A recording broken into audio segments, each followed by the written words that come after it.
Bien, eh bien, nous allons ouvrir notre temps de réflexion, notre temps d'échange, puis aussi un temps de bonheur avec nos intervenants sur le thème de l'initiation et l'initiation maçonnique en particulier. Alors j'ai envie de dire, mesdames, messieurs, chers amis, et si par hasard il y avait des maçons dans la salle, peut-être, chères sœurs et chers frères. Voilà, une rencontre autour du thème de l'initiation avec trois intervenants autour de moi qui ont des points communs. Alors comme ils ont des points communs et que nous sommes dans une certaine forme symbolique, je veux dire qu'ils ont trois points communs. D'abord, ils sont francs-maçons. Autour de moi, oui, il n'y a pas beaucoup de francs-maçons. Ah, ça y est, maintenant, non, je veux dire à la tribune. Alors ça y est, maintenant, on l'a dit, on est entre nous. Donc, trois intervenants francs-maçons. La deuxième caractéristique, ce sont des dignitaires dans leur obédience respective. Et surtout, ce sont, entre guillemets, des spécialistes de la maçonnerie, à la fois historiens, écrivains, auteurs, donc des qualités que vous allez apprécier dans le cadre de l'échange que nous allons avoir. Alors, à ma gauche, Jean-Marc Pétillot. Alors Jean-Marc Pétillot, moi j'ai retenu culture, communication et coopération, dans les métiers de la communication, dans les métiers de la coopération, puisque tu as aussi les deux, beaucoup voyagé, ce qui permet aussi de rencontrer l'autre, et ce qui est aussi une de tes préoccupations, c'est toujours la rencontre, l'altérité, l'échange avec l'autre. Et Jean-Marc est dans la grande loge traditionnelle et symbolique Opéra, et où il a eu les plus haute responsabilité au sein de cette obédience. Voilà. Ça, c'est pour ta modestie. Jean-Marc a écrit aussi des ouvrages, et en particulier, je vais en citer un qui a été écrit avec Roger Dachaise, qui est à ma droite, sur le RER. Alors, j'en profite, l'articulation est faite. Roger Dachaise, médecin et en même temps historien de la maçonnerie. Alors, est-ce qu'on peut dire qu'on est spécialiste de la maçonnerie? Je ne sais pas, mais en tout cas, quelqu'un qui l'a beaucoup approché, qui a beaucoup écrit sur la franc-maçonnerie. Vous aurez dans les salles à côté aussi l'occasion de pouvoir retrouver des ouvrages écrits par Roger. Et Roger appartient à la Loge nationale française, là aussi où il a occupé des responsabilités sommitales, comme nous disons. Troisième invité, Joël Grégona, avocat, mais aussi écrivain. Nous sommes honorés, donc avocat honoraire, écrivain, Grande Loge de France, et en même temps, Joël a beaucoup écrit aussi sur l'imaginaire, en particulier sur Hugo Pratt. Là aussi, vous pourrez retrouver des ouvrages de Joël dans la salle à côté. Donc voilà, dès que vous sortez d'ici, vous avez des invitations à parcourir les livres qui sont de l'autre côté. Alors, pour ouvrir cette réflexion autour de l'initiation, moi j'ai envie de dire, d'abord pour prendre un peu le contre-pied, c'est lorsqu'on est profane, lorsqu'on est à l'extérieur de la franc-maçonnerie, on l'imagine toujours comme une société de réflexion philosophique, une société de pensée, parfois une société d'influence avec ses secrets, mais pas toujours dans le monde profane comme une société initiatique. Et moi, la réflexion que je voudrais d'abord ouvrir avec nos trois intervenants, c'est, mais finalement, est-ce que la dimension initiatique est véritablement dans l'ADN de la franc-maçonnerie? Est-ce que c'est un caractère qui lui est vraiment propre? Définit-elle véritablement une initiation? Offre-t-elle un parcours initiatique? Et de quelle nature? Et puis en même temps, puisqu'on a un historien, c'est est-ce que ça a toujours été ancré dans la tradition et dans l'histoire de la maçonnerie? Alors je ne sais pas par qui commencer. Jean-Marc souhaitait intervenir le premier sur ce thème-là? Non. Il faudra bien en finir de toute façon. Donc permettez-moi d'abord de vous saluer, plus ou moins individuellement, et de poser une première question extrêmement intime. Y a-t-il dans cette salle des personnes qui n'appartiendraient pas à la franc-maçonnerie? Détendez-vous, ça va très bien se passer. Il n'y a aucune raison que ce soit le contraire. Et avec le sourire, je veux vous dire ceci pour vous dire que c'est à vous, madame, monsieur, que ce discours s'adresse, puisque nous sommes, on va dire, entre initiés, c'est très vite dit. puisque le mot initié, c'est tout simplement, si on le réduit à sa plus simple expression, être mis sur le chemin. Donc c'est un point de départ. Et la voie initiatique a ce site particulier, essentiellement en maçonnerie, de ne présenter aucune étape qui soit un aboutissement. Lorsqu'on parvient, nous sommes définis dans le cadre des rites, nous allons y revenir par le mot de grade, et lorsqu'on parvient à un grade, c'est tout le contraire d'une satisfaction pour se dire « je suis enfin arrivé ». Non, vous êtes enfin arrivé à votre point de départ, parce que la voie initiatique n'est pas définitivement acquise sous prétexte que pendant 20 minutes, on a répondu à des questions, où on a fait des gestes un peu inhabituels, où on a entendu des choses encore plus inhabituelles. L'initiation, elle est universelle. On remonte dans la plus haute antiquité, alors des mystères d'Éleusis en passant par tout ce qui peut être considéré comme une initiation. Je me souviens, lorsque j'étais tout petit gamin et que maman m'amenait au musée de l'Homme à Paris, j'avais été fasciné par la photo de jeunes dahoméens âgés de 3 à 4 ans à qui on avait réouvert la fontanelle. Non pas pour les initier, mais pour leur certifier qu'ils entraient dans la vie de jeunes garçons ou de jeunes filles. Ils n'étaient pas encore initiés à la vie d'homme ou à la vie de femme. Donc c'était très spectaculaire. Des gosses de mon âge agenouillés avec un grand trou dans le crâne, c'était quand même assez intriguant. Et ça faisait partie du rite initiatique dans une ethnie du Dahomey à l'époque, qui est devenue depuis le Bénin, qui est redevenu plus exactement le Bénin.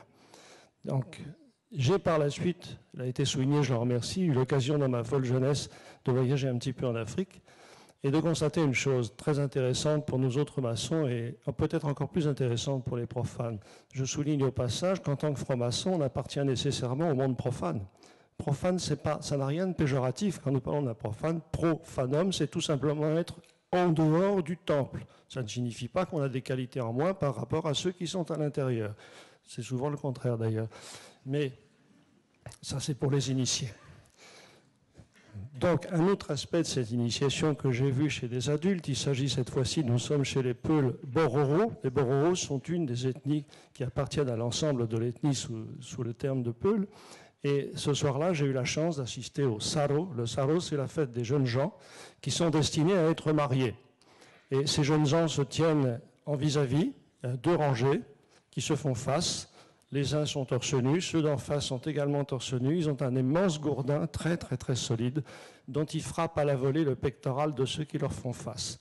Et celui qui serait susceptible de tomber ou de faiblir ne serait pas digne de se marier. Inutile de vous dire qu'aucun ne tombe, aucun ne faiblit.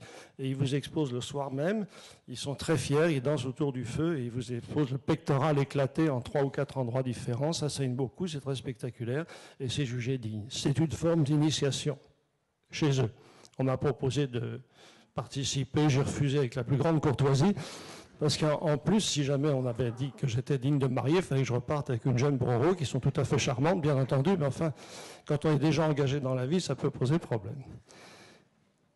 L'initiation n'est pas une partie de fou rire, loin de là, mais comme nous allons revenir à l'initiation maçonnique, la première chose que je voudrais souligner, c'est d'abord ce que Roger Daché appelle les invariants. Les invariants, on les trouve dans le processus d'initiation, dans le but de l'initiation qui est en général d'une façon très très globale.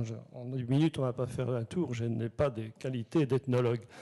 Mais la grande ligne directrice, c'est d'avoir une relation avec le divin. Et la relation avec le divin se fait parfois par le secours de gens qui sont parfaitement sur terre. La grande leçon d'Afrique que j'ai tirée par rapport à la franc-maçonnerie, bien après, parce que je n'étais pas maçon quand j'étais en Afrique, mais c'est la chose suivante. J'avais remarqué une chose.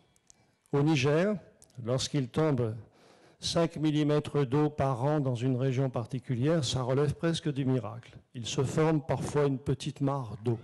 Dans les pays comme le Cameroun, où il y a 6 mètres d'eau à Douala par an, ce ne sont pas des mares, ce sont des étangs, ce sont des mares profondes. Eh bien, dans un pays comme dans l'autre et dans toute l'Afrique, s'il y a quelqu'un d'Afrique dans la salle, peut-être me condamnera-t-il pas, mais dès qu'il y a de l'eau, il y a la Mami Wata. Mami Wata, c'est du pidgin, c'est une déformation de Mami Water. Et Mami Wata, c'est quelqu'un qui vit sous l'eau. Et si vous avez l'imprudence d'approcher cette surface d'eau à partir d'une certaine heure, vous êtes susceptible de vous faire emmener pris par les chevilles, par la Baniwata, qui va vous emmener dans les abysses, les plus grandes profondeurs de l'eau. Même s'il y a 1 centimètre d'eau, on sait ses pouvoirs magiques. Et ça, c'est sur toute l'Afrique, quels que soient les territoires. Alors la leçon que j'en ai tirée est la suivante, elle est très simple. C'est que dans tous les pays d'Afrique, quelles que soient les frontières parfaitement artificielles au demeurant, il y a quand même un sang circulant qui est confié aux griots. Les griots qui ne se comprennent pas, qui ne parlent pas la même langue, racontent souvent la même histoire. Et pour la maçonnerie, j'ai constaté, je me suis permis un petit parallèle, que nous avons parfois des langues qui ne se comprennent pas, qui ne sont pas préhensibles par les uns ou les autres, mais nous avons trouvé par le biais du symbole le même langage. Et ça me paraît une des clés de l'initiation, c'est quand on ne parle pas la même langue, de trouver un langage commun et d'arriver à se comprendre, qui fait que par la suite, et je m'adresse plus particulièrement aux personnes dites profanes, que lorsque nous sommes entre maçons ou maçons dans une société parfaitement civile, en dehors de tout aspect décor et autre chose, nous nous reconnaissons entre nous très vite, très vite. Alors parfois, c'est assez ostensible parce qu'il y a des insignes pour ça aussi. Hein. Il y a des gens qui se promèneraient volontiers avec un t-shirt I like FM, des clignotants alternatifs sur les épaules, comme pour un aéroport, pour enlever vers des cieux d'une spiritualité extrêmement élevée. Mais en dehors des turiféraires forcenés, il y a aussi la discrétion qui fait que nous nous reconnaissons, nous nous entendons parce que nous nous écoutons. Et la grande différence entre l'initiation dite traditionnelle, l'initiation maçonnique. Qu'est-ce que l'initiation maçonnique? Il faut naturellement resituer très rapidement que la maçonnerie est constituée, quelles que soient les obédiences, on y pratique un ou plusieurs rites. Le rite, c'est tout simplement une contrainte de langage, de gestuelle, qui est librement consentie entre adultes et qui fait que nous allons avoir ce langage commun étalé sur beaucoup, beaucoup de temps, car s'il y a un lieu où le temps ne fait rien à l'affaire, comme disait Brassens, mais pas pour les mêmes raisons, c'est bien la franc-maçonnerie. On ne juge pas les qualités d'une sœur ou d'un frère parce qu'elle est depuis tant de temps installée dans le grade d'apprenti ou tant de temps dans le grade de compagnon. C'est tout à fait secondaire. Dans le terme initiatique, c'est complètement à l'étranger de nos préoccupations. L'initiation, c'est effectivement la qualité de pouvoir transmettre cette initiation et la qualité de recevoir quelque chose. C'est mettre en évidence une différence essentielle qu'il y a entre la connaissance et le savoir. Le savoir, si vous êtes ébéniste et que vous apprenez à un apprenti, ou une apprentie, puisqu'il y en a aussi, à faire un assemblage en croix ou quelque chose de magnifique, un tenon, une mortaise, etc. L'apprenti va acquérir ce savoir, ce que vous lui avez transmis. Ce que vous ne pouvez pas transmettre, c'est l'émotion que vous créez, la satisfaction de l'ouvrage accompli, parce que ça ne se décrit pas, c'est indicible. C'est ce secret maçonnique que les hebdomadaires comme Le Point, L'Express, Le Nouvel Observateur et Marianne cherchent à nous arracher tous les ans. Pour l'un, c'est 4 parutions par an, pour l'autre, ce sera 5 couvertures. Ils vous diront toujours les mêmes choses, ils ne révéleront rien, et ce secret, ils ne pourront jamais l'arracher, parce que c'est tellement intime. Ça relève tellement de la conviction profonde que c'est absolument indicible. Le repère commun, c'est la façon d'y parvenir.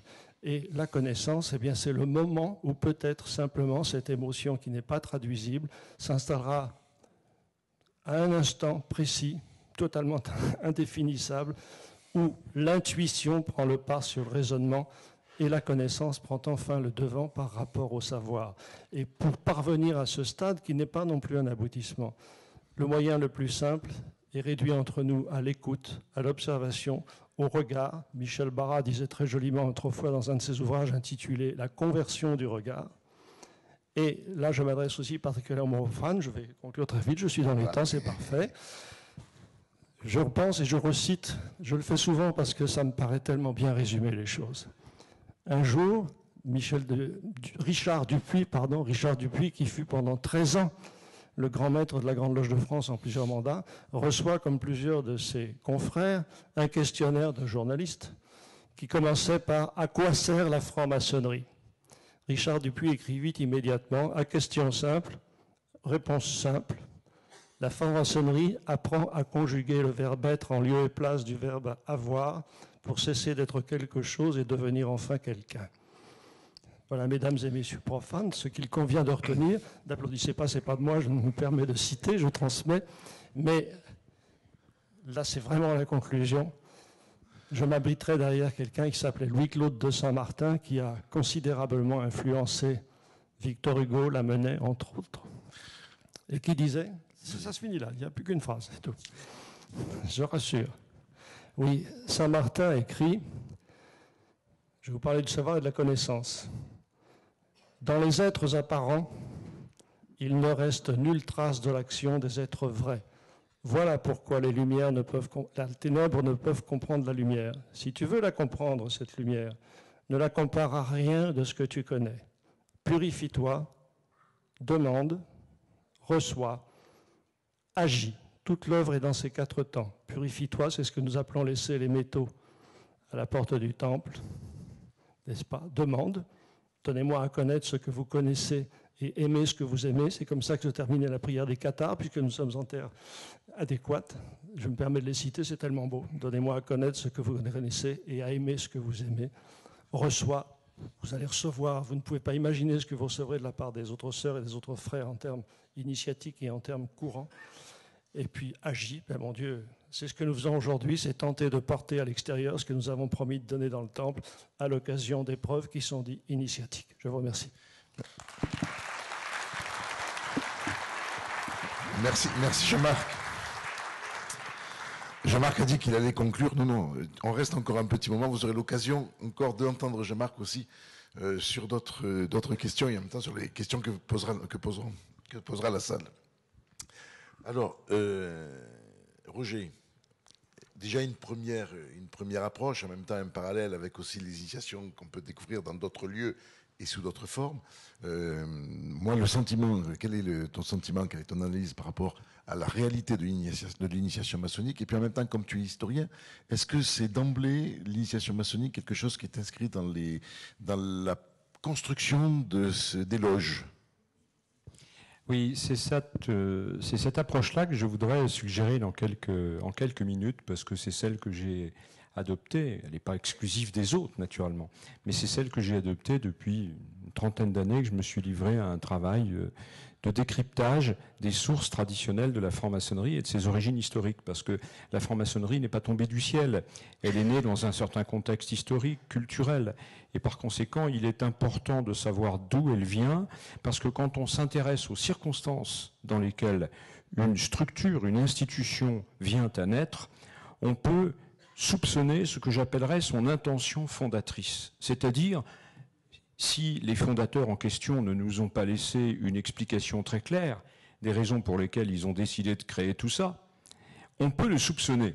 Et quand on soupçonne cette intention fondatrice, eh bien, je pense qu'il y a quelque chose d'intéressant que nous pouvons intégrer à notre réflexion d'aujourd'hui sur ce qu'est devenu ce legs qu'ils nous ont fait il y a, en gros, 3 siècles. Alors, le problème, c'est que l'initiation, c'est une notion qui, depuis un siècle, en Europe, est devenue un objet d'étude. Ce n'est pas simplement une voie empruntée par un certain nombre de gens qui lui accordent dans leur vie une place plus ou moins déterminante. C'est devenu un objet d'étude, comme d'ailleurs les religions, comme la philosophie. Vous savez très bien, c'est tous les travaux de Pierre Hadot, que la philosophie antique, ça n'était pas un savoir universitaire désincarné, avec un vocabulaire technique réservé à quelques élus.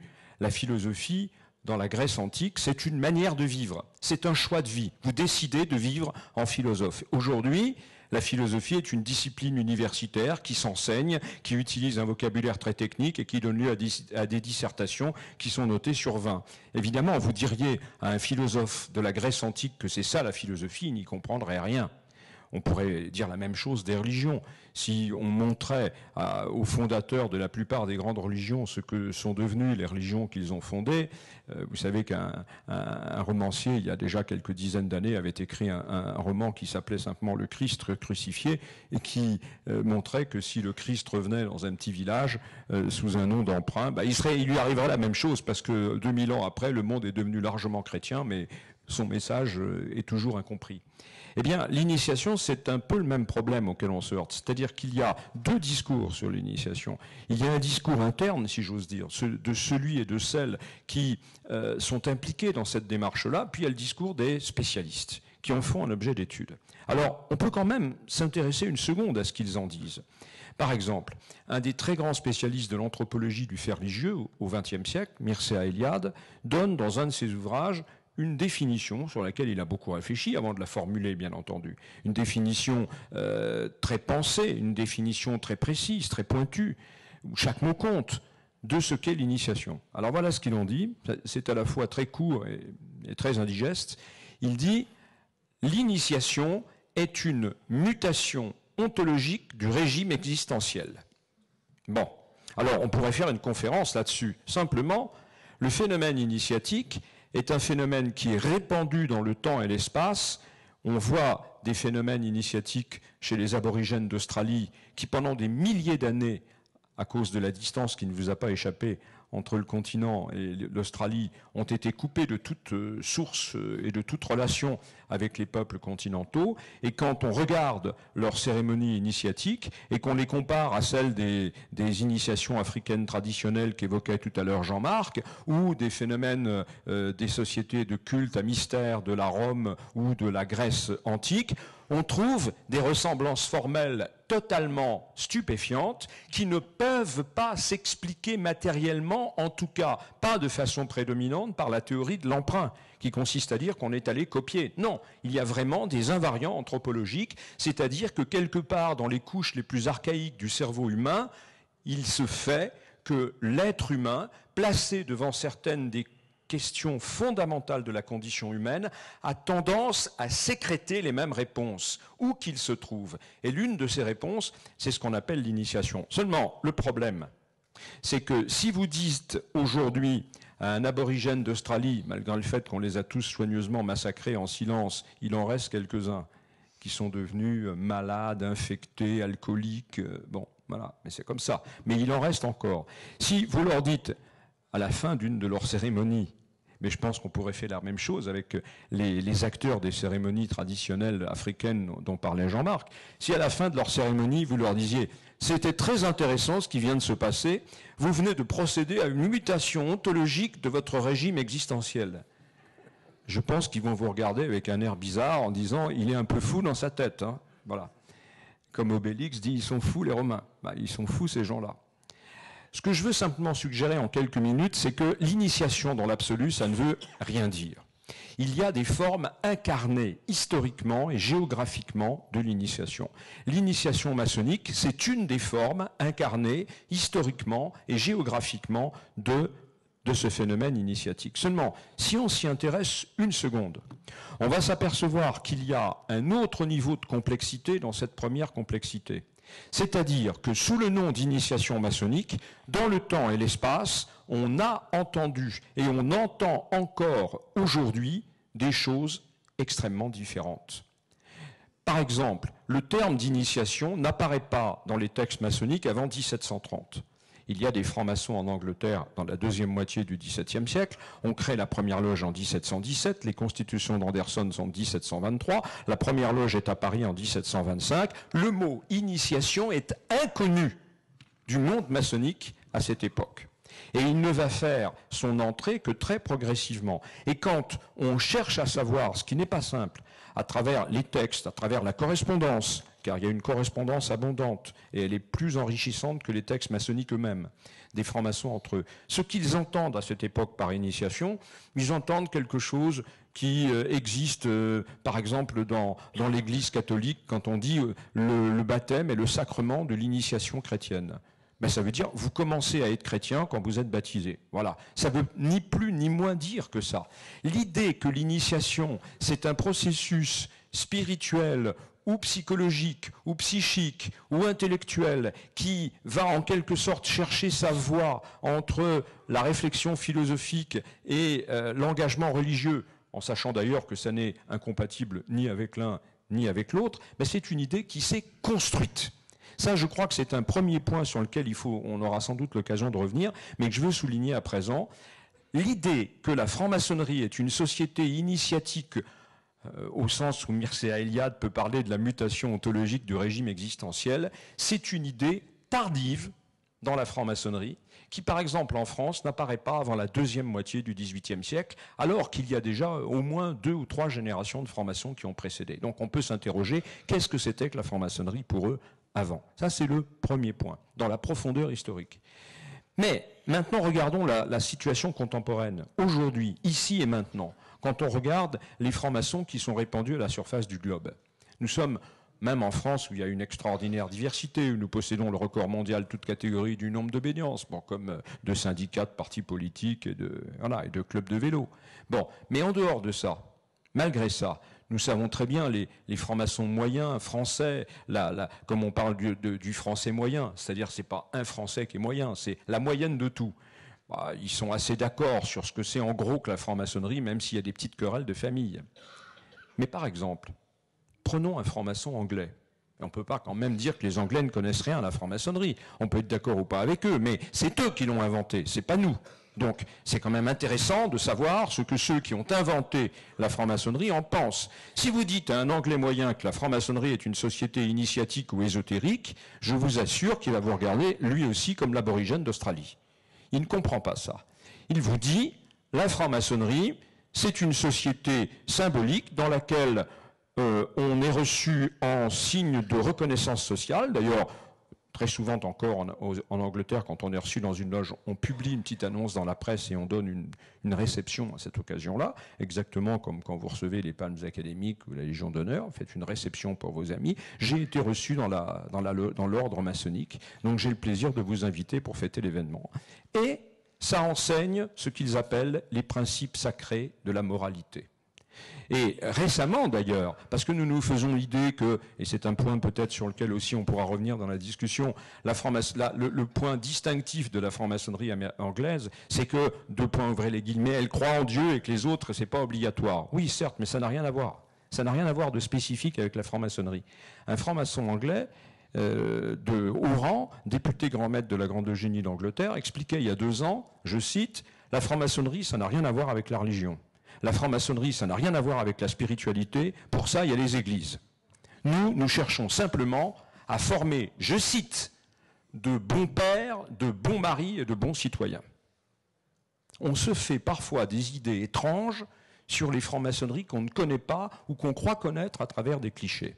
Donc, et c'est là-dessus que je veux conclure ce propos introductif dans notre discussion, souligner le fait que l'initiation maçonnique, nous pensons que c'est un concept relativement clair, mais en réalité, c'est un concept dont l'introduction a été tardive dans l'histoire maçonnique et qui, en particulier dans notre pays, n'existe pas avant la deuxième moitié du XVIIIe siècle, et qui aujourd'hui encore est loin de faire l'unanimité au sein du monde maçonnique, au sens géopolitique du terme, c'est-à-dire de l'ensemble des pays où il y a de la franc-maçonnerie. De sorte que chercher le dénominateur commun de tout ça, à travers le temps et l'espace, c'est difficile, mais c'est peut-être intéressant, parce que c'est ça finalement notre Graal, et arriver à comprendre ce qui relie, quel est le nucléus fondamental qui relie tous ces gens à travers le temps et l'espace. Merci Roger pour ces précisions.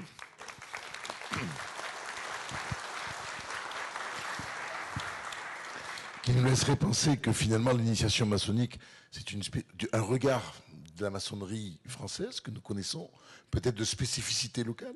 Mais moi, j'ai envie de demander à Joël, qui est aussi sur une autre obédience, est-ce que c'est un point de vue partagé par son obédience sur ce qu'est l'initiation maçonnique? Et en même temps, est-ce que tous les frères se sentent désinitiés dans ce regard par rapport à une démarche et un parcours intime qui vise finalement à avoir une sorte de supra-éveil? Est-ce que c'est quelque chose qui est partagé à la fois par ton obédience et par tes frères? Écoute, je n'ai pas qualité ici pour parler au nom de mon obédience. Mais par contre, j'ai qualité pour parler en mon propre nom. Et je ne sais pas comment le faire. Pourquoi je ne sais pas comment le faire? Parce que l'initiation est une expérience tellement personnelle, tellement intime, que même pour vous dire ce que j'ai pu vivre, j'en suis incapable. Ce que je sais, c'est que personnellement, j'ai commencé à écrire à l'âge de 9 ans. J'ai continué à avoir des discussions littéraires, philosophiques. Je me souviens des dominicains, des Sauchoirs. Je me souviens de gens comme ça. Je me souviens également des rabbins avec qui je discutais. Et peu à peu, j'ai eu même pas le désir, le besoin de trouver autre chose. Et à ce moment-là, il n'y avait qu'une seule voie qui s'offrait à moi, celle de la franc-maçonnerie. Je ne suis pas entré en franc-maçonnerie parce que je voulais être initié. Pour moi, le mot initiation, effectivement, comme cela a été dit, je ne savais même pas quoi mettre dessous. Et j'ai vécu simplement une expérience. Et a posteriori, je peux vous dire que c'était une expérience fantastique, qu'elle n'est pas terminée, qu'elle se renouvelle chaque fois. Chaque fois que je suis dans une loge, mais aussi chaque fois que mon regard croise celui d'un franc-maçon. A posteriori, j'ai passé une cérémonie dite d'initiation. J'ai passé le seuil d'une cérémonie, j'ai passé un rite de passage. On vous parlait tout à l'heure de rite de passage, c'est tout à fait ça. Mais je m'en suis rendu compte après coup, parce que à partir du moment où j'ai commencé une démarche maçonnique, je me suis trouvé pris dans une sorte de dynamique avec des gens que j'ai rencontrés qui m'ont posé des questions. J'ai voulu faire le coq, me montrer le plus beau possible. Et à tel point que, un jour, après mon initiation, on m'a demandé de dire ce que j'avais pensé de mon initiation. On m'a dit, tu as 3 minutes pour le dire. Ah, ça me convenait tout à fait. Alors, en tant qu'universitaire, j'ai fait un plan en 2 parties, 2 sous-parties qui tenaient en 3 minutes, je ne vous dis pas. Et a posteriori, je dis, mon vieux, comme tu as été cloche. Parce que ce n'est pas ce qu'on demande et ce n'est pas ce qu'est l'initiation. L'initiation, c'est du ressenti. Et en fait, il faut donc la vivre et il faut donc l'analyser le moins possible. Maintenant, effectivement, a posteriori, je me dis, mais qu'est-ce que tu es venu chercher à travers cette initiation? Est-ce que tu es venu chercher ta propre amélioration ou l'amélioration des autres? Et si c'était les deux? Mais comment oses-tu parler d'amélioration des autres? À partir de quel moment peux-tu prétendre que tu as le droit de transmettre quelque chose ou d'aider l'autre? Ce sont des questions fondamentales auxquelles nous conduit l'initiation maçonnique. Mon questionnement a été, mais qu'est-ce que je recherche? Je recherche le divin, je recherche quelque chose de pratique, mais ça me renvoie à des tas d'autres questions. Après tout, est-ce que je suis dans ce monde totalement abandonné, dans un cadre où ma seule responsabilité est d'essayer de faire quelque chose, d'être dans l'action et dans l'action de groupe? Est-ce que je suis dans ce cadre-là? Non, je suis dans une spiritualité. Oui, mais qu'est-ce que la spiritualité? Et peu à peu, ces questionnements-là, je les ai ramenés au questionnement initiatique et à l'initiation. C'est mon vécu, c'est mon expérience maçonnique. Et ici, nous sommes un certain nombre de frères et de sœurs, et chacun a eu une expérience différente. C'est ça qui, de mon côté, me fait dire que, oui, on peut toujours se dire je suis venu j'ai passé une initiation, je suis maintenant un initié, mais initié à quoi?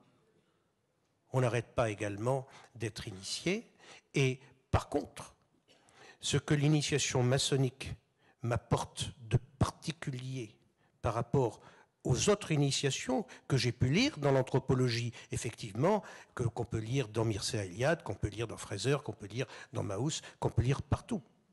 Ce que j'ai de plus, c'est ce contact particulier que j'ai avec l'autre. La franc-maçonnerie me dit, c'est pas elle qui a commencé, connais-toi toi-même. Mais elle me dit, regarde, essaie de savoir vaguement ce que tu es, t'arrêteras jamais de le savoir, de toute façon, tu es tellement profond, entre guillemets. Mais à partir de là, essaie de trouver l'autre. Et au-delà de l'autre, trouve les autres.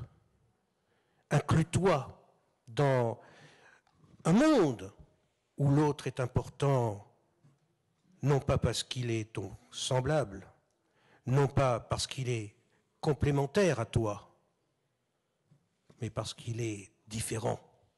Parce qu'il est fondamentalement différent, et plus il sera différent, plus il t'apportera, tu lui apporteras, non pas dans un échange, mais dans un partage. Et pour moi, l'initiation, c'est ce qui conduit à ça extrêmement directement. Alors qu'il y ait une cérémonie où on lève les pieds, où on traîne les pieds, etc., c'est quelque chose qui va avoir d'autres conséquences, qui va avoir d'autres significations, des significations symboliques, et la symbolique dans l'initiation est fondamentale, au même titre que le mythe et la légende, parce qu'elles vont permettre de relier, me relier à cet ensemble de personnes qui sont autour de moi et avec lesquelles je partage, qui m'apportent, auxquelles peut-être j'apporterai un petit peu, mais il faut rester humble.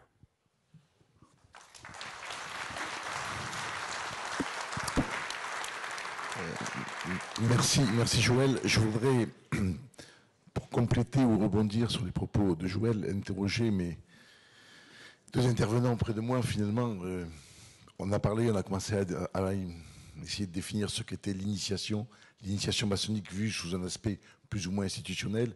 Et Joël nous a amené progressivement sur finalement l'essentiel de l'initiation qui est l'homme. C'est demander à Roger et à Jean-Marc finalement qu'est-ce que c'est que cette initiation pour eux. Autrement dit, on voit que c'est un processus, mais il y a en même temps une quête. De quelle nature est-elle? On n'a pas utilisé aujourd'hui de grands mots comme sacré, spiritualité, mais finalement, qu'en pensez-vous et que représente pour vous cette notion de quête initiatique? Vous voyez?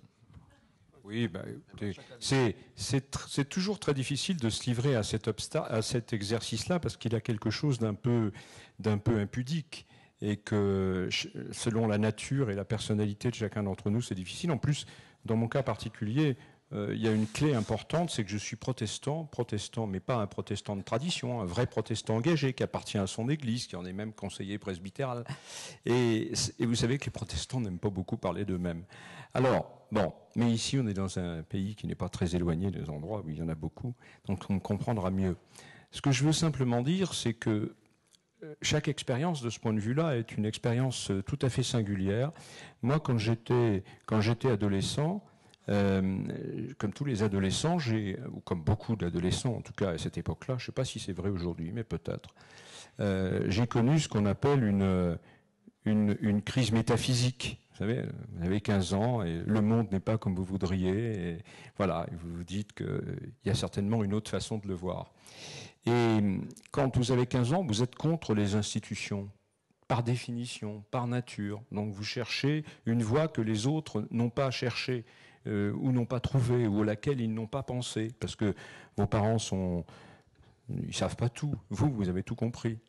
Et quand j'ai fait ce travail un peu solitaire, parce que j'étais un adolescent un peu solitaire, je suis tombé dans une marmite. Alors pas la marmite de potions magiques, non, je suis tombé dans une œuvre qui a déterminé une grande partie de ma vie et qui mène très loin à condition d'en sortir, et d'en sortir totalement, parce que sinon c'est très grave.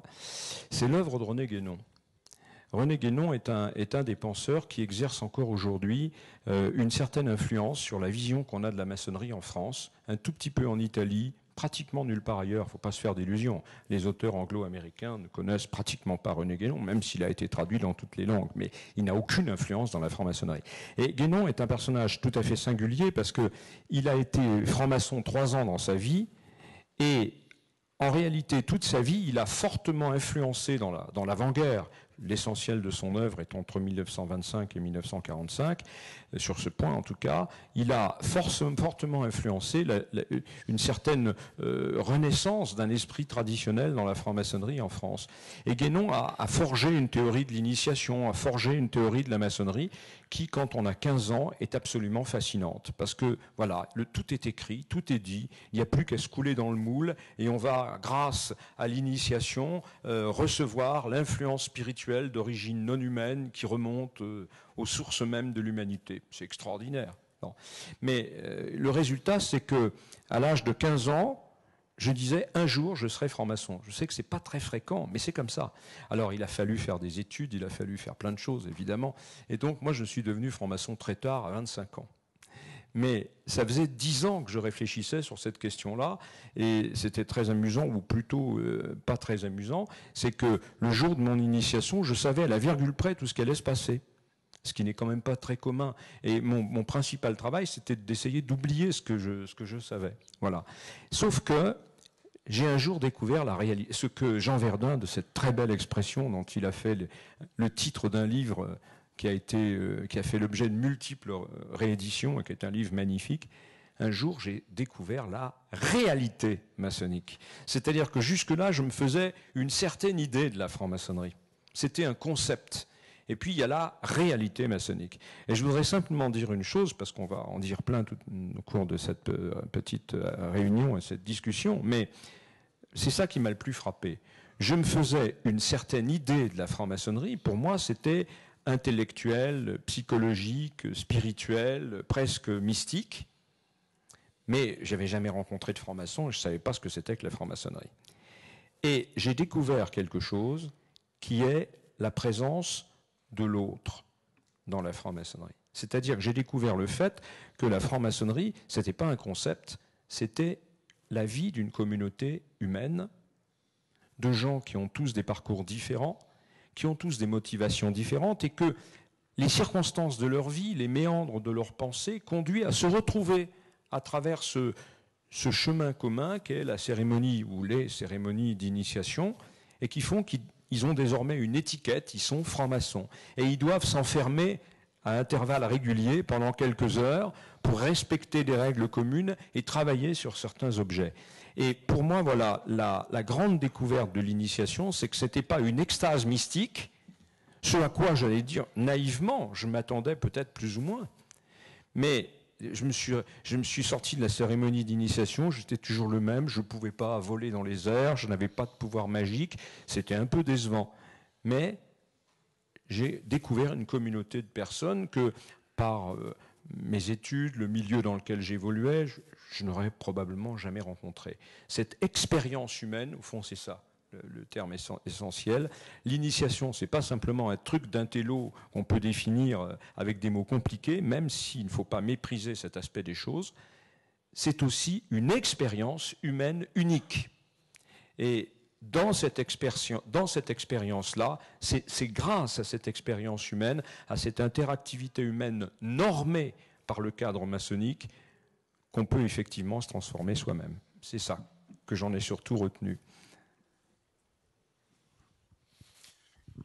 Merci Roger.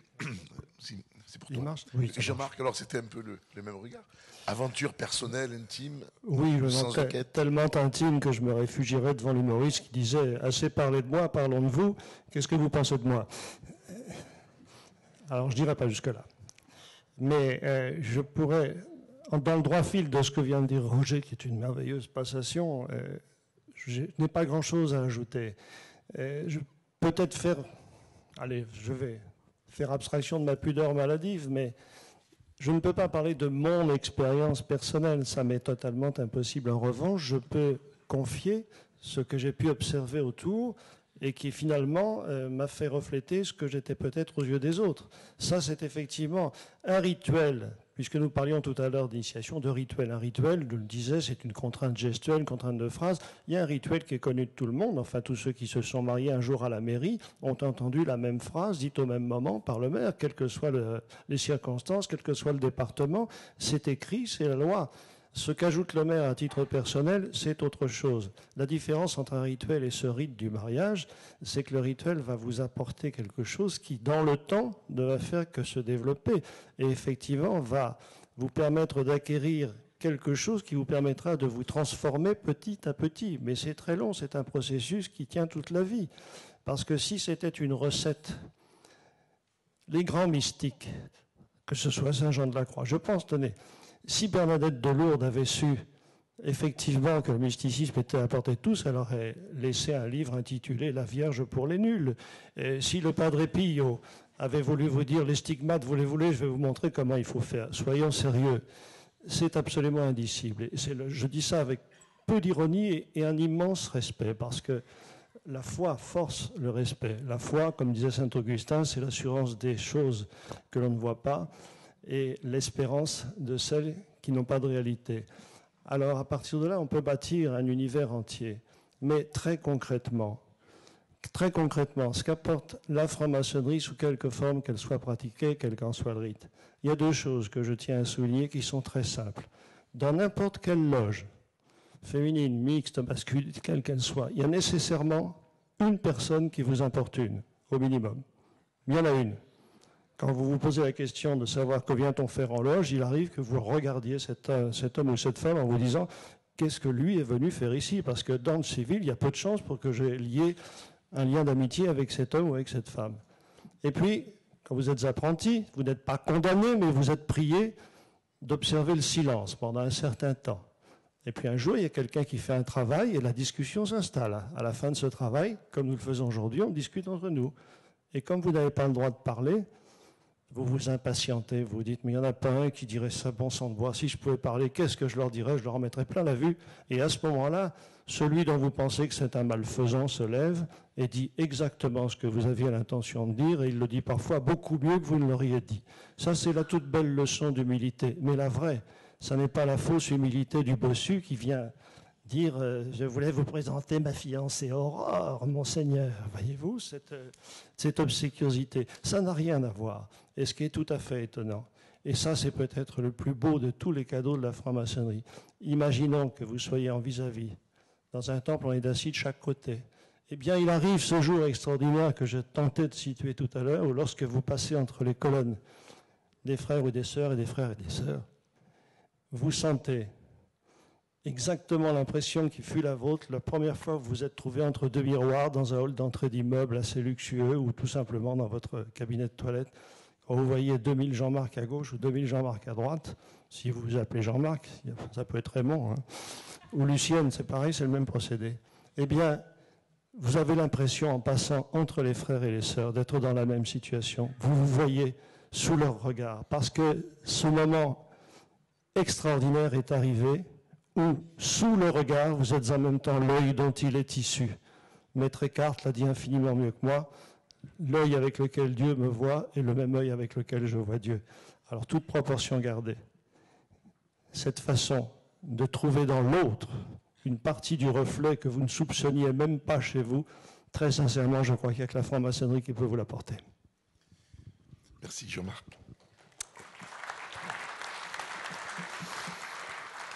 Joël, quelques mots sur toujours cette thématique du sens. Ah oui, tout à fait. J'ai retenu de ce que disait Jean-Marc une citation de saint-Augustin. La franc-maçonnerie m'a suggéré de réfléchir à ce que disait saint-Augustin. Saint-Augustin disait « La foi précède, l'intelligence suit ». Cette phrase, qui est une phrase difficile, c'est une phrase à laquelle j'ai beaucoup réfléchi.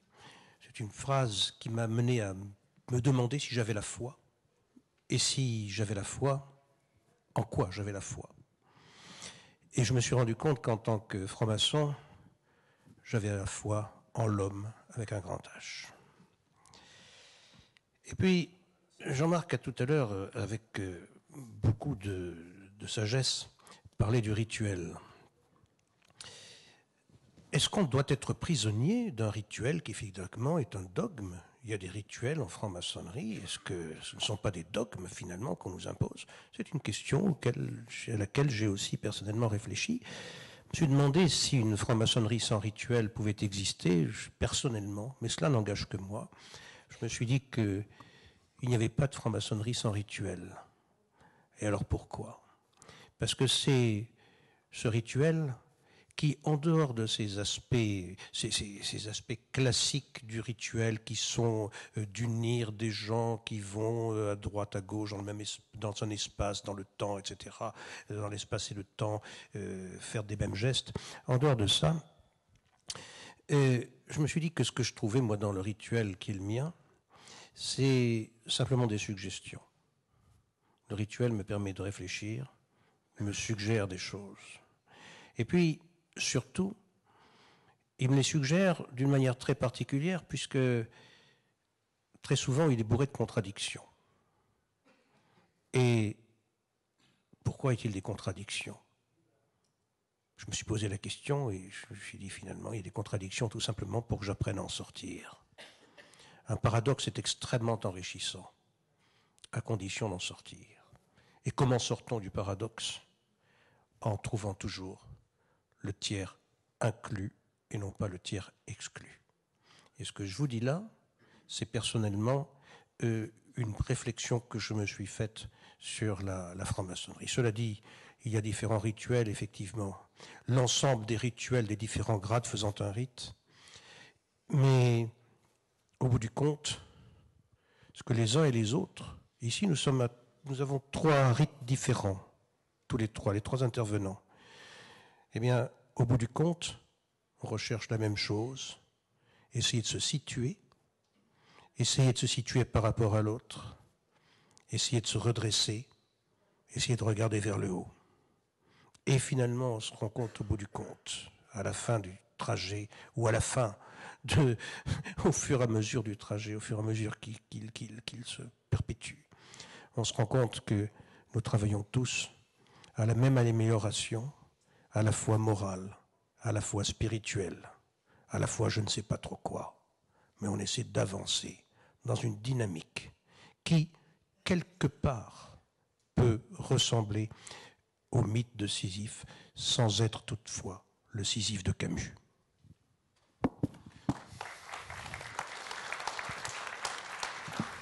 Merci Joël. Vous avez bien compris que l'initiation, c'est une confrontation de soi avec soi, mais en même temps de soi avec les autres. Donc, nous allons ouvrir la parole à la salle, de façon à ce que vous puissiez interpeller l'ensemble de nos intervenants sur les sujets qui vous intéressent ou les questions qui n'ont pas encore été traitées et qui sont en suspens. Voilà. Donc, on fait circuler la parole. Vas-y. Allez-y, merci. Bonjour, je voudrais savoir, c'est une question que je pose à Roger Daché. Il a dit qu'avant 1723, il n'y avait pas eu donc cette idée d'initiation, et je voudrais savoir s'il serait possible de savoir comment s'est constituée cette idée d'initiation, par qui, et quelles ont été les premières manifestations donc de ces initiations, si elles ressemblent à nos initiations d'aujourd'hui ou bien si c'était complètement différent. Voilà. Alors évidemment, c'est une question très complexe, très longue, sans vouloir faire aucunement de publicité pour des ouvrages qui ne sont pas encore écrits. J'ai écrit il y a quelques années un livre qui s'appelle « L'invention de la franc-maçonnerie » et qui essaie de résumer tout ce qu'on sait aujourd'hui sur les conditions dans lesquelles la franc-maçonnerie est née, et je prépare un autre ouvrage qui sera publié dans 3 ou 4 ans, qui s'appelle « La construction de la franc-maçonnerie », c'est-à-dire comment la franc-maçonnerie est devenue ce qu'elle est. Parce qu'on a d'abord créé le système, mais sans avoir véritablement d'idées préconçues sur ce à quoi ça allait servir. Il y a d'autres exemples dans l'histoire de l'humanité où on crée des institutions ou des usages sans nécessairement avoir d'un but précis. Nous avons tendance, après coup, à assigner à une fondation un projet. Mais souvent, le projet, il se crée après coup, parce qu'un outil est apparu, et que, par conséquent, il faut qu'il serve à quelque chose. Simplement, ce qu'on peut dire, pour aller à l'essentiel et répondre brièvement, on peut faire 2 coups de sondage, en quelque sorte. Qu'est-ce que c'est qu'un franc-maçon à la fin du XVIIe siècle en Angleterre? Il y en a très peu. On en connaît quelques dizaines, on connaît quelques noms, mais je pense que des gens qui ont eu le qualificatif de franc-maçon dans tout le XVIIe siècle, il y en a eu moins d'une centaine. Eh bien, ces gens-là, ce sont des gens qui, généralement, appartiennent à une certaine élite sociale, mais pas nécessairement, qui s'intéressent aux choses anciennes, et ça porte un nom très ambigu en anglais, ça se dit antiquarian. Mais antiquarian, il ne faut pas croire que ça se traduit bien par antiquaire, c'est autre chose. C'est l'amateur des choses anciennes. On pourrait plutôt dire aujourd'hui archéologue, par exemple, mais pas forcément un archéologue de terrain. Quelqu'un qui s'intéresse aux traditions anciennes. Il y a eu un moment, au XVIIe siècle, où l'Europe a subi ce que Paul Hazard, un grand historien de la pensée, a appelé au début du XXe siècle la crise de la conscience européenne. dans le dernier tiers du XVIIe siècle, il y a eu un bouleversement de la conscience européenne qui fait que de là est née la révolution scientifique et on a préfiguré les Lumières. Mais au moment où la science moderne va naître, où une révolution philosophique s'opère, en attendant une révolution politique, qui d'ailleurs aura lieu en Angleterre bien plus tôt qu'en France, il y a aussi le besoin collectif de se rattacher au passé, parce que l'espèce humaine est la seule qui ait la notion de la profondeur historique, c'est-à-dire que chaque homme sait que sa vie est singulière, mais qu'il procède d'une très longue filiation. Et on observe qu'il y a eu ce besoin, en particulier chez les Anglais, et je trouve que les Anglais l'ont manifesté particulièrement, mais c'est aussi chez eux que la science moderne est née avec Newton. Eh bien, les Anglais ont éprouvé le besoin de se rattacher au passé, de mieux comprendre le passé. Et alors, effectivement, on voit à cette époque naître toutes sortes de sociétés qui sont fondées sur l'idée de la célébration du patrimoine le plus ancien. Et la franc-maçonnerie s'inscrit tout à fait là-dedans. Donc, les rituels sont extrêmement simples, il n'y a qu'un seul grade, et pour prendre le cas le plus célèbre d'Elias Ashmole, dont tout le monde a plus ou moins entendu parler, puisque c'est le plus ancien franc-maçon spéculatif dont on ait retenu le lieu, dont on connaisse le lieu et la date d'initiation. Elias Ashmole est initié à Warrington, dans le Lancashire, le 16 octobre 1646. Et donc on dit, vous voyez, c'est lui qui est le plus ancien des francs-maçons connus. Alors justement, un cas intéressant, quelle est l'activité maçonnique d'Elias Ashmole? Il est initié le 16 octobre 1645 à Warrington, à 4h30 de l'après-midi, et comme il tient un journal, toute sa vie, il nous dit tout ce qu'il fait. Mais tout, hein, ce qu'il a mangé le midi, tout, absolument tout. Il va le tenir jusqu'à la fin de sa vie. Le coup suivant, où il nous parle de franc-maçonnerie, c'est en 1682, 40 ans plus tard, où il dit « J'ai assisté à une réunion de francs-maçons à laquelle j'ai été invité à Londres à 5h d'après-midi, un peu plus tard, en 1682. » C'est-à-dire que le franc-maçon le plus célèbre de l'histoire maçonnique anglaise du XVIIe siècle, c'est quelqu'un qui, dans sa vie, a assisté à 2 réunions maçonniques. Son initiation à une autre 40 ans plus tard. Qu'est-ce que la franc-maçonnerie pouvait bien signifier pour lui? Eh bien, il y en a plusieurs qui sont un peu dans son cas à l'époque. Et ils disent tous à peu près la même chose.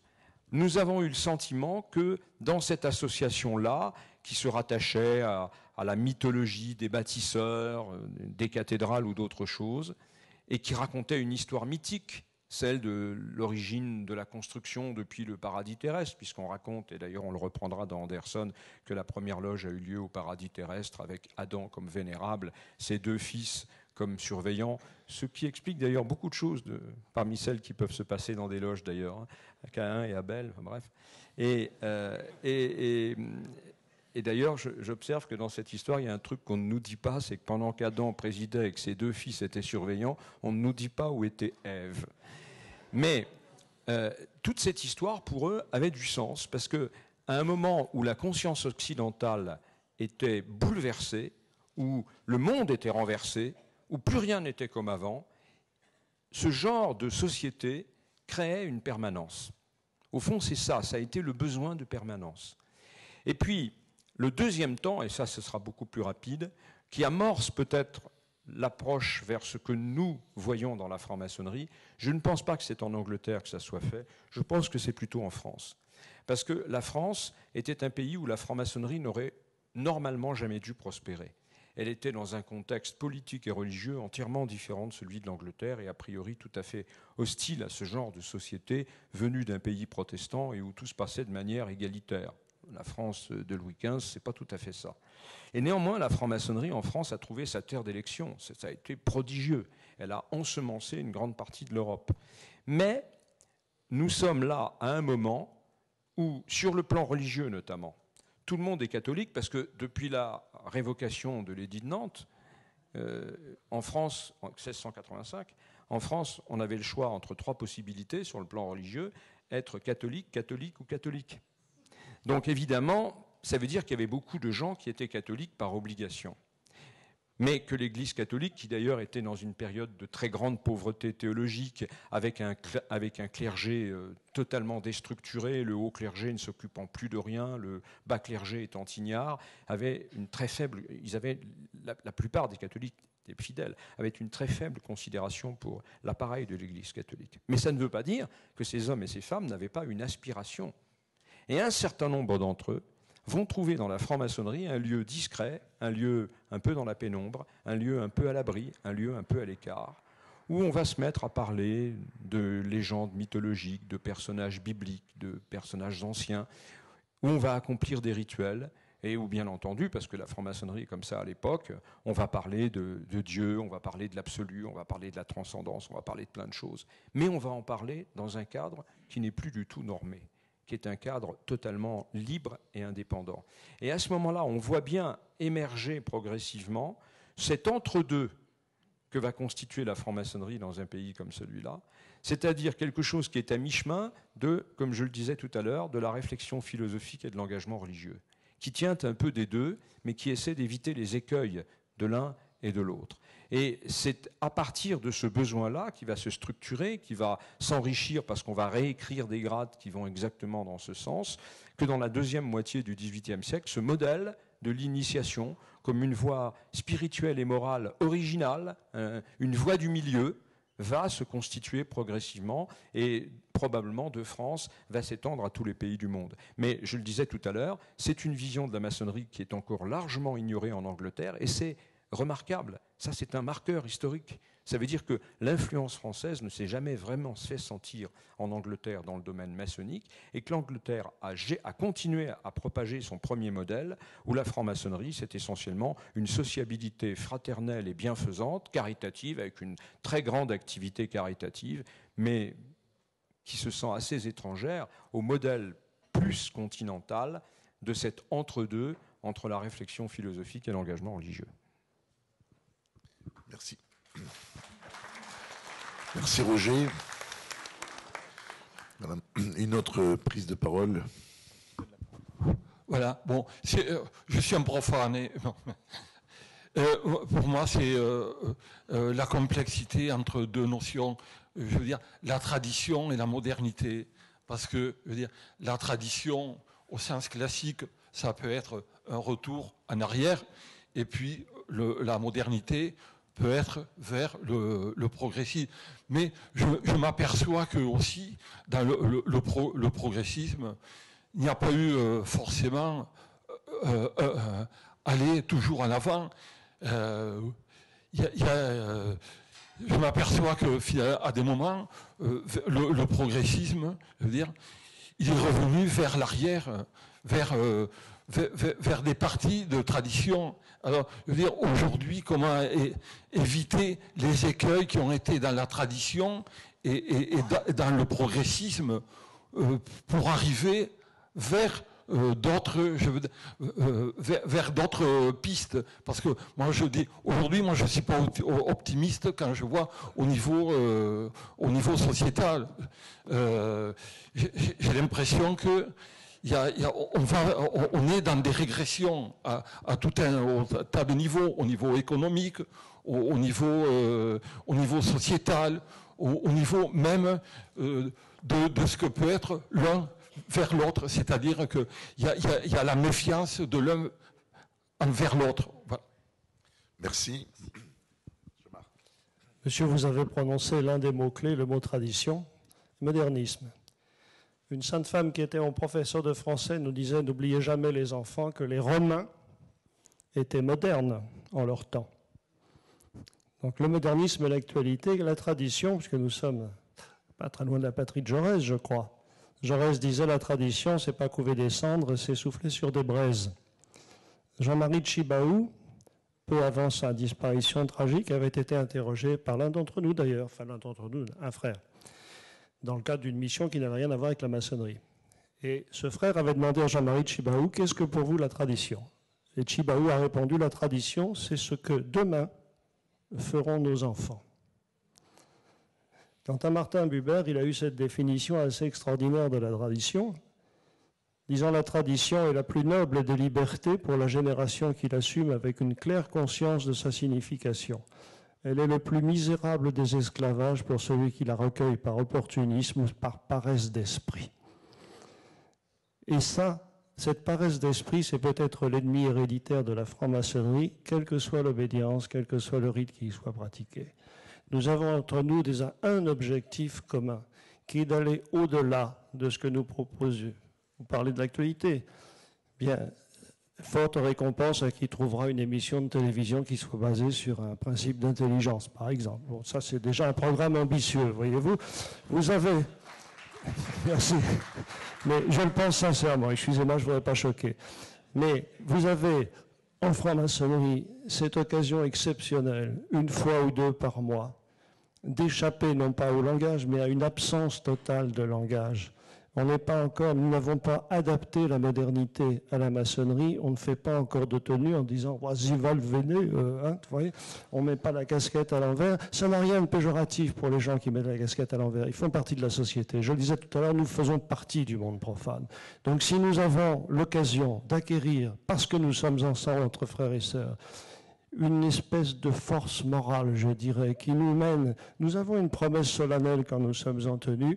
Nous promettons sous des formes différentes, mais nous promettons tous la même chose, c'est-à-dire de porter à l'extérieur ce que nous pensons avoir acquis à l'intérieur. Donc nous avons ces occasions exceptionnelles de nous manifester, pas nécessairement avec des cordons, des insignes distinctifs, mais au cœur de la société, dans la société. Nous pouvons tenter de faire valoir des principes que pour partie, nous avons acquis en franc-maçonnerie. Mais les principes de la maçonnerie ont toujours, parmi les maçons, il y a eu des partis d'ombre et de lumière. Vous parlez de modernisme et de tradition. Qu'a-t-on retenu de Jean-Jacques Rousseau? Qu'il a écrit les 1000 ou qu'il a abandonné les 7 enfants qu'il avait fait à une autre femme? Abandonné délibérément. Qu'avons-nous retenu de Voltaire dont on assomme toujours avec la maçonnerie de Voltaire. Elle a duré 3 semaines. Il a été initié 3 semaines avant sa mort. Il n'a jamais mis les pieds dans quelque loge que ce soit au demeurant. Mais qu'a-t-on retenu de lui? Qu'il a écrit Zadig ou qu'il a gagné beaucoup plus d'argent en tant qu'actionnaire d'une société de transport maritime qui transportait du bois d'ébène que par le biais de ce livre. D'ailleurs, les droits d'auteur n'existaient pas encore. Vos marchés n'avaient pas encore frappé. Donc cette partie d'ombre et de lumière, c'est peut-être l'une des missions de la franc-maçonnerie, c'est de discerner précisément ce qui mérite encore un peu plus d'ombre ou d'extraire de cette ombre un petit peu de lumière. Et ce peu de lumière que nous avons, bien nous la dispensons entre nous, nous l'avons dit, par le regard, mais par l'écoute surtout et par cet effort peut-être incommensurable pour d'aucuns, mais pour nous le plus naturel du monde, de se vêtir de façon à être à peu près semblables les uns les autres et de discerner parmi tout le monde, à la manière de Sartre, cet homme que vaut tous les autres hommes et qui vaut n'importe qui. Ça, c'est peut-être un programme extrêmement ambitieux. La maçonnerie, c'est une utopie. Mais si l'utopie, c'est ce qu'on n'a jamais essayé, alors vive l'utopie et essayons-la ensemble. C'est en cela, monsieur, que votre souci par rapport à ce qui est une espèce de... Pas une espèce, c'est une décadence. Eh bien, nous luttons à notre manière, certainement, sans aucune espèce de prétention, sans autre recours que celui de l'autre, précisément, parce qu'il va vous apporter quelque chose. Toujours, le miroir a une importance considérable chez nous, et le fait de se regarder dans l'autre, ou de se retrouver dans quelqu'un d'autre, peut être dans le cadre que nous appelons profane, extrêmement précieux, et c'est pour ça que nous avons aussi la pratique d'une vertu qui est éminemment maçonnique, qui s'appelle l'espérance, qui a l'avantage de regrouper tous les espoirs. Merci Jean-Marc. La parole continue à circuler. Oui, madame. Il y a un mot que je n'ai pas entendu chez aucun des 3 orateurs, c'est celui de travail. Et pourquoi ? Voilà, donc je pense qu'il est difficilement, enfin c'est une opinion qui est évidemment personnelle, mais difficile à séparer justement du travail d'initiation, et j'aimerais que vous nous en disiez un mot. Joël. Le travail est fondamental. Encore faut-il savoir de quel travail il s'agit. À partir du moment où on initie une démarche maçonnique, on se rend compte de sa petitesse et de sa faiblesse par rapport à tout ce qu'on a envie d'appréhender. Et on ne peut pas se contenter de rester dans son coin. Nous sommes obligés les uns les autres de rentrer dans un effort. Cet effort, c'est un effort volontaire qui est la première application d'une question fondamentale pour chaque franc-maçon, devenir libre mais en conscience. Et devenir libre mais en conscience, ça veut dire, entre autres, accepter, parce qu'il le faut, le devoir et, dans une certaine mesure, une certaine servitude volontaire. On accepte quelque chose. Et ce devoir, c'est quelque chose de fondamental. L'effort, le devoir, la persévérance, la recherche quelque part du perfectionnement à défaut de la perfection, c'est ça le travail. Et ce travail ne saurait avoir de fin. Il y a d'autres façons de concevoir le travail. C'est le travail tout simplement dans la vie profane, le travail social. C'est une autre chose qui renvoie à une autre notion, qui est, nous devons, à l'intérieur, avoir une certaine modélisation, et nous devons, dans notre attitude pratique, être les gens les mieux possibles, si possible. Ce n'est pas évident, parce qu'un homme est toujours un homme, une femme est toujours une femme, mais on essaie de faire quelque chose. Et le travail bien fait, le travail de l'artisan bien fait, sans rentrer dans une question de morale primaire telle qu'on l'a retrouvée dans l'école des hussards de la République en 1905, le travail bien fait, c'est quelque chose aussi vers lequel nous tendons.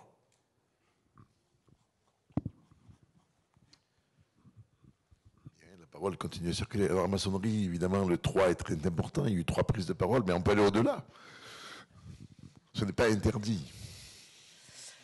Bonjour. Pardon, c'est quelqu'un d'autre. Ah, pardon. Bonjour. J'ai écouté avec beaucoup d'intérêt ce que vous avez pu dire sur cette orientation humaniste de la maçonnerie, c'est-à-dire devenir de meilleurs humains, apprendre à être mieux soi et mieux avec l'autre. J'aimerais avoir quelques précisions sur cette dimension. Vous avez juste à peine effleuré de la transcendance, enfin des principes spirituels. Sur quoi est-ce que toutes les loges ont un peu globalement le même axe, peut-être avec un discours un peu différent, mais où est-ce que des loges différentes ont des axes spirituels différents? Enfin voilà, avoir quelques précisions sur la dimension spirituelle de la maçonnerie. Merci. Lequel des trois? Les trois? Roger, alors...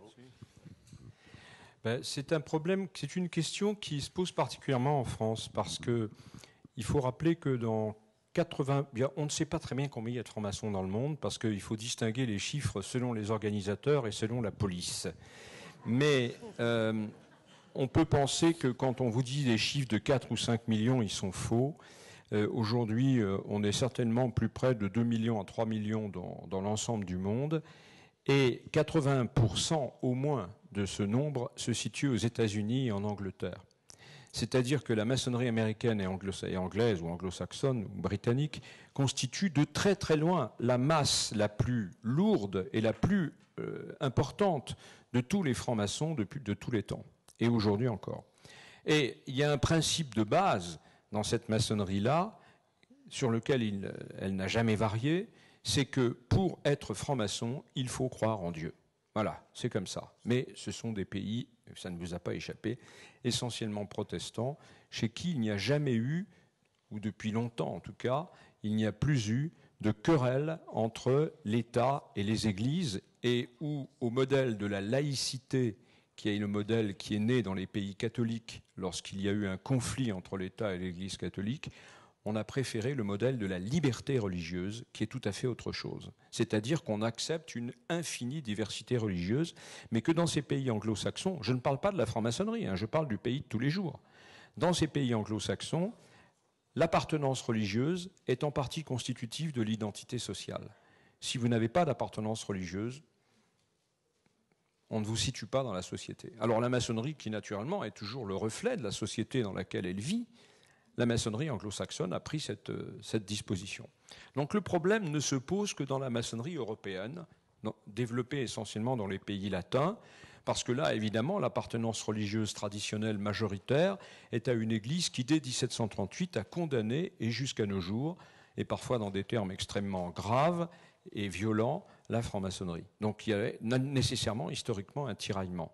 Et c'est ce qui explique qu'on a vu apparaître, à la fin du XIXe siècle, dans notre pays, et dans quelques pays riverains, si je puis dire, on a vu apparaître une transformation morale et intellectuelle de la franc-maçonnerie que les pays anglo-saxons, que les maçons anglo-saxons n'ont pas comprise du tout, mais parce qu'ils ne vivaient pas dans la même atmosphère que nous. Et ces maçonneries sont devenues progressivement agnostiques, puis anticléricales, puis, il faut le dire, anti-religieuses. Parce que le Grand Orient de France ou la Grande Loge de France de 1910, c'est pas la laïcité respectueuse des religions. Non, c'est écrasons l'infâme et interdisons les églises. C'est ça le programme de tout ce qu'on appelle les républicains avancés au début du XXe siècle en France, y compris les francs-maçons. La littérature anticléricale et comme la littérature anti-maçonnique, l'une et l'autre sont d'un niveau de médiocrité, mais à faire peur. Donc il y a un vrai combat, le fameux combat des deux France. Bon, ce combat a fini, comme tous les combats, par s'arrêter, et on a vu, au sortir de ce combat, deux courants dans la franc-maçonnerie latine, des pays latins.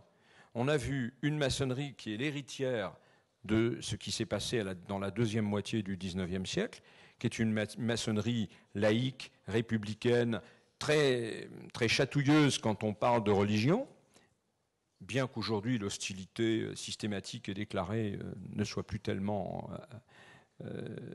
acceptée ni mise en avant. Mais enfin, on voit bien qu'il y a une orientation qui est... voilà. Et puis, bien entendu, pour être admis dans la franc-maçonnerie, vous n'avez absolument pas besoin de proclamer la moindre conception dogmatique. Alors, dogmatique en maçonnerie, ça veut dire croire en Dieu. Voilà, parce qu'on n'ose pas le dire, mais c'est ça que ça veut dire. Avez-vous des affirmations dogmatiques? Avez-vous des convictions dogmatiques? Pourquoi est-ce qu'on ne dit pas les choses plus clairement? Est-ce que vous croyez en Dieu, oui ou non? Voilà, bah oui ou non, c'est tout. Alors, on dit dogmatique. Ça, c'est un premier courant de la franc-maçonnerie latine. Puis, il y a un deuxième courant qui n'a jamais disparu et qui, on l'observe, c'est un constat, depuis la fin de la Deuxième Guerre mondiale, a repris une certaine importance, qui consiste à dire la franc-maçonnerie, c'est plus compliqué que le blanc et le noir, et qu'il y a dans la franc-maçonnerie un dessein spirituel. En tout cas, il peut y avoir un dessein spirituel qui n'est pas incompatible avec d'autres formes de la franc-maçonnerie qui voient les choses de manière un peu différente. Et on voit bien que la diversité maçonnique française, le nombre d'obédiences maçonniques en France, c'est le record mondial, toute catégorie. Il y a, dans la plupart des autres pays, il y a une ou deux obédiences. Dans les pays très originaux, il y en a 3. En fait, il y en a toujours une qui représente 90 ou 95% des effectifs, et puis 2 petites obédiences de scissionnistes mécontents. En France, il y a 10 obédiences principales, une demi-douzaine d'autres assez bien connues, et on en a déclaré 200 au journal officiel, dont beaucoup n'ont jamais existé que sur le papier d'ailleurs. Et donc, dans un certain nombre de ces obédiences, ou de ces mouvances maçonniques, l'idée que, et on revient à la première partie de notre table ronde, l'idée que l'initiation a quelque chose à voir avec un projet spirituel qui peut avoir quelque chose à dire par rapport à la transcendance, et pour dire les choses claires, par rapport à une conviction religieuse, eh bien, cette vision de la franc-maçonnerie, non seulement elle existe en France, et elle existe assez bien, mais elle est même, il faut le dire, une spécificité française. Parce que quand on dit, mais si, ça doit être la spécificité anglaise, par exemple, puisqu'eux, ils obligent de croire en Dieu. Mais non, mais pour faire n'importe quoi, pour prêter serment dans un tribunal, on vous présente une Bible en Angleterre. Vous n'avez pas le choix. Donc, ça veut dire que ça fait partie de la vie sociale, ce n'est pas spécifique à la maçonnerie. Donc les Anglais, ils ne parlent jamais de ça. Ils font des prières à Dieu dans leur cérémonie maçonnique, mais exactement comme dans les circonstances civiles, quand on inaugure un monument, il y a un moment où tout le monde baisse la tête parce qu'on est dans un pays comme ça, où ça fait partie des habitudes sociales. Mais ce n'est pas spécifique. Alors on peut le discuter, ce point, mais ce n'est pas spécifique à la franc-maçonnerie. La seule franc-maçonnerie qui dise Il y a, et d'ailleurs, je vous l'ai dit tout à l'heure, le député grand maître d'Angleterre a dit il y a 2 ans, la franc-maçonnerie n'a rien à voir avec la spiritualité. On ne peut pas être plus clair, n'a rien à voir avec la spiritualité. Donc l'idée qu'il y a une dimension spirituelle de la franc-maçonnerie qui peut nous aider à comprendre le débat essentiel qui suis-je, où suis-je, où vais-je, pourquoi existais-je alors qu'il y a un grand tout autour de moi, pourquoi l'univers existe-t-il plutôt que rien. L'idée que la franc-maçonnerie peut nous aider à répondre à ces questions-là, eh bien, c'est une idée qui est propre à la franc-maçonnerie latine. Donc voilà, c'est toute sa complexité, en fait.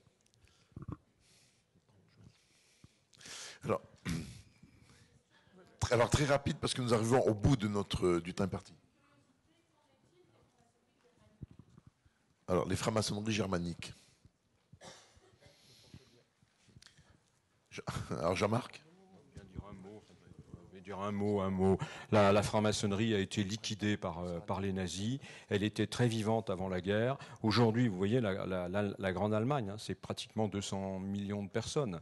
En France, 60 millions de personnes, 150 000 francs-maçons, 140 à 150 000. Vous voyez la proportion. En Allemagne, 200 millions, un peu plus de 10 000 francs-maçons. Donc ça veut dire que la franc-maçonnerie est anecdotique, marginale, elle se cache, elle essaie de ne pas faire parler d'elle, elle n'existe quasiment plus, elle est moribonde, moyenne d'âge 80 ans. Donc ça veut dire que la franc-maçonnerie allemande est en train de mourir. Bien, alors nous arrivons au terme de notre réunion. Moi, je vais redonner la parole à chacun des intervenants aussi en termes de conclusion.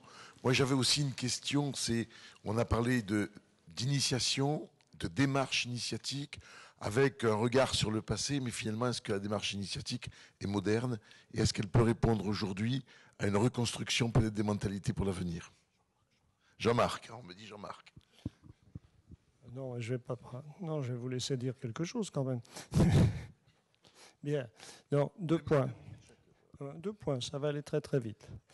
La première, et je m'adresse à mes frères et à mes sœurs, puisque je sais que nous sommes en présence de pas mal de personnes profanes et nous en réjouissons. Je voudrais simplement souligner une fois encore que tant que nous exigerons en tant que maçons ou maçonnes d'un candidat ou d'une candidate qu'il ait déjà toutes les vertus que nous prétendons acquérir en 30 ans de maçonnerie, nous allons à l'échec. Ce n'est pas comme ça qu'on recrutera. Parce que mettre un candidat dans la position du gosse qui vient de passer son permis de conduire et à qui on refuse de prêter une automobile au motif qu'il n'a pas l'expérience de la conduite, alors comment va-t-il l'acquérir? Il faut quand même que nous acceptions un minimum de risque. Ça, c'est une façon d'être moderne, disons contemporain. Et puis, on a le droit à l'erreur. Parce que nous sommes tous et toutes, je crois, entrés en totale méconnaissance de cause de ce qui allait nous attendre, et c'est très bien comme ça, puisque nous avons le privilège de la découverte. Nous nous sommes sentis en accord, tant mieux. Si nous avions été en désaccord, bien c'est en ce sens que la maçonnerie, c'est le contraire d'une secte. On y entre relativement difficilement, on peut en sortir quand on veut. Voilà. Et alors, ma conclusion est très simple. Nous avons hier eu une conférence tout à fait remarquable sur la musique, et je repensais à Mozart, qui fut des nôtres, bien sûr. Mozart, un soir, est à ta table de travail, il est en train de composer, il a sa plume à la main. Son fils arrive et dit « Que faites-vous, papa ?» Et Mozart répond « Je cherche 2 notes qui s'aiment. » Et oui, je le dis à dessein parce que la maçonnerie a une ambition extraordinairement surdimensionnée, qui est de faire en sorte qu'à l'intérieur d'une loge, 2 personnes soient susceptibles de s'aimer comme les notes de Mozart, qui contribue en ce sens à l'harmonie de la loge, qui constitue en ce sens à une certaine forme d'harmonie et de désobédience, ce qui ne laisse pas paraître la presse à l'heure actuelle, mais ce n'est pas très grave. Quand nous sommes ici, nous nous identifions d'abord, et ça c'est la preuve que nous sommes passés dans un processus initiatique, nous nous identifions d'abord en tant que maçons, éventuellement par la suite, si vous en êtes d'accord, nous pourrons parler des mérites respectifs de nos obédiences, de nos rites, de nos rituels, et de nos sœurs et de nos frères, mais nous sommes d'abord et avant tout maçons. Et quand on est maçon, en principe, c'est pour la vie. Il faut s'imaginer, pas Sisyphe, mais il faut s'imaginer Joël heureux, lui qui nous a parlé de Sisyphe. Et quand on le voit, on pense qu'il y a effectivement une sorte de bonheur en maçonnerie à être parmi nous, à nous être retrouvés aujourd'hui. En tout cas, moi qui suis de passage, je ne vous dirai jamais assez merci pour cette, non pas confrontation, mais cette association momentanée qui prouve qu'elle est à long terme beaucoup plus efficace. Merci pour tout. Merci Jean-Marc.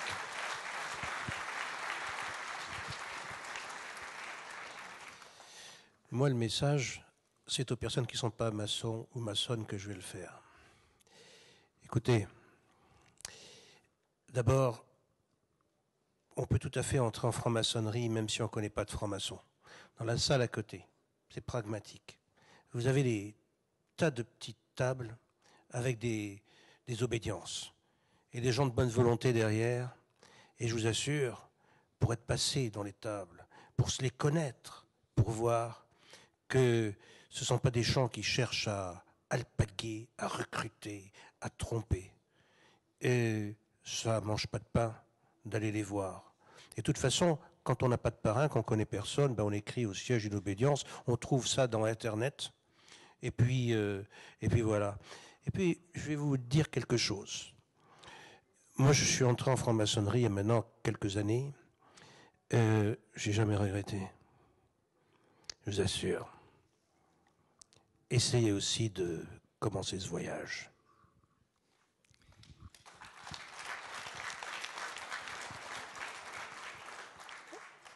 On a parlé tout à l'heure de tradition et de modernité. Alors, est-ce que la franc-maçonnerie, c'est quelque chose de moderne ? Voilà, je crois qu'heureusement non.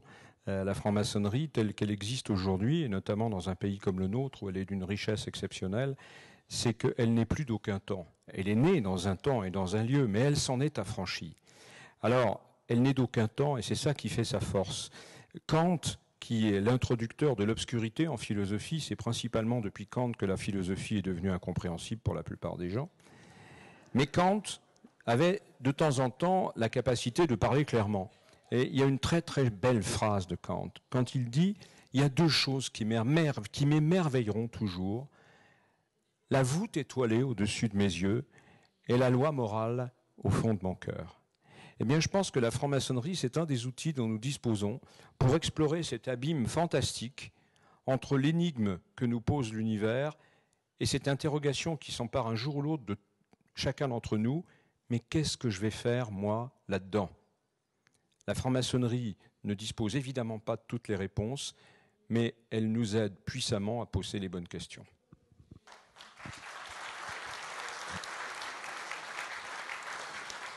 Merci à Jean-Marc Pétillot, merci à Joël Grégona, merci à Roger Dachèze. Merci aussi à vous pour votre présence. Vous avez dans la salle à côté où il y a toutes des livres, vous aurez aussi la présence de Joël, de Roger et de Jean-Marc pour les dédicaces des livres qu'ils ont écrits.